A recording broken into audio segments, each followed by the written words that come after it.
Uh, obviously, got I think the thing jumps out at me is just where we started when we first got here. And whether it be talking to Coach Davis or Coach Johnson or, even Coach Oates, to try to have this Auburn, Alabama basketball game mean as much as the football game or some of the softball game or the baseball game or the gymnastics meet. And in men's basketball, both programs, at least when, weren't where we were, ESPN was not covering our game. It was the late game that on the SEC network or something else. So anyways, it's good to have our programs where, the game matters more than just to the people here in the state of Alabama. If Alabama's team or coaching staff were playing and coaching somewhere else, they'd be like one of my favorite teams in college basketball and one of my favorite coaches because of the way they play. They run, they spread it, they shoot the three ball, they get it to the rim, they get to the foul line, they play hard defensively, they're hard to guard, they make great adjustments. Really, really great team and a really great system. So it'll absolutely be our greatest challenge so far this year. Questions? Coach, we're going to start you with a question from Bennett Durando. Hey, Bruce, just what do you see from Alabama's backcourt? What's going to make them such a challenge to defend? Well, I mean, you can't stay in front of him. Quinterly's probably the best point guard in the league. And he's, a very, very difficult cover. He can score from two, he can score from three. He's a great passer, unbelievable hands, great athlete. Experienced. Shackelford might be the best shooter in the league. And he can make tough shots. JD's one of the best young guards in the league, and he can make plays. He can score at all levels. And Ellis, right now, when you put his offense and his defense and his ability to get downhill and everything together, he's playing as well as any of them. So arguably, great combination of maybe, four of the best guards on one team. All right. Next is Jordan Hill. Bruce, I think you've talked a little bit about Jalen and how he's come off the bench, but just what have you seen from him, not only really accepting that role, but like we saw on Saturday, really making the most of it? It was great game for Jalen. Jabari for the second game in a row got in foul trouble. I think obviously, look, every coach will game plan a way to try to take out the opponent's best player, get him in foul trouble. And so Jabari only plays 20 minutes against Florida. And as a result, Jalen stepped in. If you combine the position, if you combine Jalen Williams and Jabari Smith's numbers, I think we have the best four-man in the country. That's a strong statement, but I don't think anybody can put those two guys out there and have a better player at the position than Jabari Smith and Jalen Williams. In this day of the transfer portal, it bears repeating that when a guy like Jalen Williams, who's heading into his junior year, sees a guy like Jabari Smith coming in at his position, he transfers. But Jalen Williams is an Auburn man. And not afraid of the competition. We're going to try to compete to maybe move Jabari to a different position or himself move to a different position. Last year, Jalen Williams played a lot of five for us last year. But we've got Walker Kessler, Dylan Cardwell, and Stretch. We've got 3 5-men. So Jalen has not been able to play nearly as much five. And that's why Jalen's minutes have been cut back some. But that doesn't make his contribution to this team any less significant.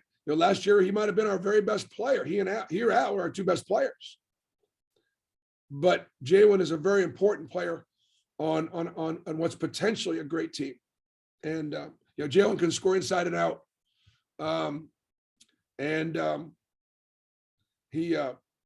He does a lot of things to affect winning.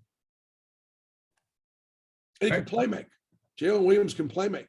And when we were attacking Florida's pressure, getting the ball out of the point guard's hands and letting Jalen Williams and Jabari Smith play make was really good.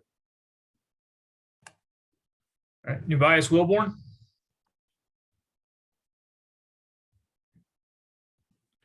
There we go. Bruce, hope you have a good day today, man. Good to see you, Nubias. Yes, sir. Always, man. Great day to be alive. I was going to ask you something else, but you said something kind of perked my ears. You said a potential great team. What do you see in this team that could make it a potential great team? Well, I think we've got great depth. I think we got really good chemistry. The culture of our program, my coaching staff has done a really good job with their scouting and preparing the team to play. God blessed us with health for the most part, but there's a lot of moving parts that have got to go into, how this thing finishes up. We got to continue to get better. We got a lot to improve on, and I think, as you can see already, our league is really, really good. And so matchups are going to be important, and you got to bring it every night. We'll go to Justin Ferguson next. Bruce, last week in both games, you guys didn't take very many threes. You shot well from three, but didn't take a ton of them. Still scored 80+ in both games. What does it say about this team that you guys are able to have this kind of offense where you can put up a lot of points without necessarily relying on the three as much as y'all used to in the past? Well, I think a lot of it just depends on what the defense gives you. Florida and South Carolina both. I don't know. I probably could look in the stat sheet here, but my guess is that they both defend the three ball well. And so Marlene's here. She perhaps can look at, and, I think you got to take what the defense gives you.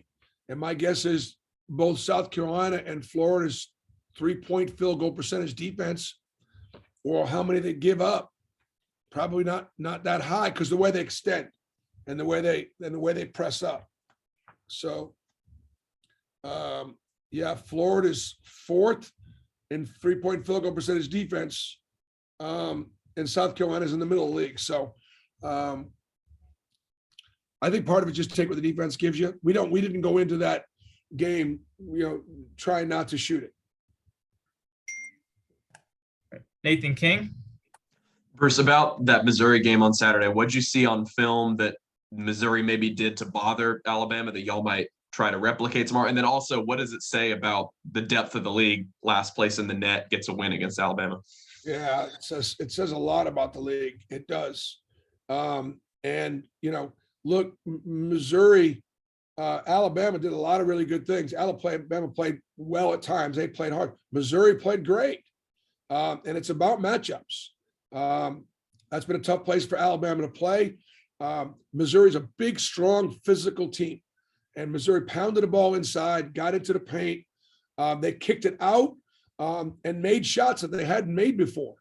So you got to play the percentages. And Missouri hadn't shot the ball very well. They made some big inside-out shots that they hadn't made before. The crowd, their physicality. We're different than Missouri. Like we guard differently than they guard. And so there's not a ton to learn about what we could do that Missouri did, because we're built very differently than they are. They're a big, strong, physical team. They pounded inside. And Alabama's not going to guard us like they guard Missouri, because we have a few more threats on the perimeter. All right, guys, we got time for just a couple more. Next is Mark Murphy. Bruce, how important is it going to be to avoid giving Alabama a lot of second chance opportunities on offense, and any other big keys do you see for this game? I mean, Florida gave up 20 offensive rebounds to Alabama, and Alabama had a great second half comeback at Florida. Great win, one of the best wins in the league so far. And keep this in mind: Alabama's got the toughest strength of schedule of any team in the country. Alabama owns two of the best wins in college basketball, in beating Gonzaga in Seattle and beating Houston. And, they do a great job, long shots, long rebounds. And so, they may not possess every 50-50 ball, but they keep them all alive. And so we got to do a good job of, rebound the basketball, obviously taking care of the basketball, getting back in transition, because Alabama gets that ball down the floor, make or miss, as well as anybody in our league. They do a great job playing fast. And we're going to finish up with the follow-up from Justin Ferguson. Bruce, I wanted to ask you about Alabama's defense. We talked about their offense. What do you see from them defensively? That was such a big part of their identity last year when they won the league. Yeah, they got, their guards can get after you. Bediako protects on the inside. Gray is physical. I love Gurley. We try to recruit Gurley to Auburn, and Noah's really come into his own. He's averaging 11 and 6 in SEC play. I think he's a lot. He's not Herb Jones, but he does some Herb Jones like things, and Alabama is. They do a great job with their ball screen defense. They impact you. So, obviously they're known for their offense because of how dangerous they are from 3 and at the rim, but they can also defend as well. All right, Coach, we appreciate it. Okay, guys.